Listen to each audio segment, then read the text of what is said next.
54 বছর আগে আমরা স্বাধীন হয়েছি ঠিকই, কিন্তু এ পর্যন্ত এমন কোনো রাজনৈতিক দল যে দেশের কল্যাণ করবে, তারা নিজেদের জন্য না করে অন্যদের জন্য করবে, এই ধরনের মনোভাবের আমার ধারণা খুবই অভাব ছিল। সেক্রেটারিয়েটে গেলে বেশিরভাগ সেক্রেটারিয়েটে সচিব পাওয়া যেত সিলেটের, কিন্তু এটা আস্তে আস্তে আমাদের এই বিদেশ নীতি, বিদেশে যাওয়ার এক চিন্তা ভাবনা মানুষের মধ্যে আসা আরম্ভ করলো এবং আমাদের মেধাগুলো চলে যাওয়া আরম্ভ হলো।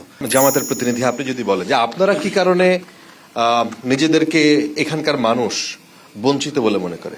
আমরা 54 বছর আগে আমরা স্বাধীন হয়েছি ঠিকই, কিন্তু এ পর্যন্ত এমন কোনো রাজনৈতিক দল যে দেশের কল্যাণ করবে, তারা নিজেদের জন্য না করে অন্যদের জন্য করবে, এই ধরনের মনোভাবের আমার ধারণা খুবই অভাব ছিল।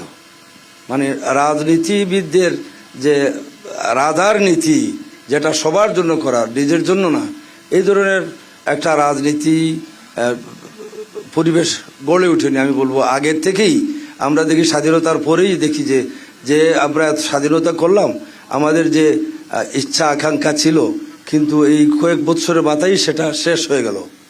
এরকম দুঃখজনক ঘটনা ঘটতে এটাই হয়ে আসছে। আর আমি আমার মনে করি, আমার এই সিলেটে যেমন আগে আপনি দেখবেন যে সিলেটের শিক্ষা দীক্ষার অবস্থা কেমন ছিল, এটা আমরা যদি যেতাম সেক্রেটারিয়েটে গেলে বেশিরভাগ সেক্রেটারিয়েটে সচিব পাওয়া যেত সিলেটের, কিন্তু এটা আস্তে আস্তে আমাদের এই বিদেশ নীতি, বিদেশে যাওয়ার এক চিন্তা ভাবনা মানুষের মধ্যে আসা আরম্ভ করলো এবং আমাদের মেধাগুলো চলে যাওয়া আরম্ভ হলো।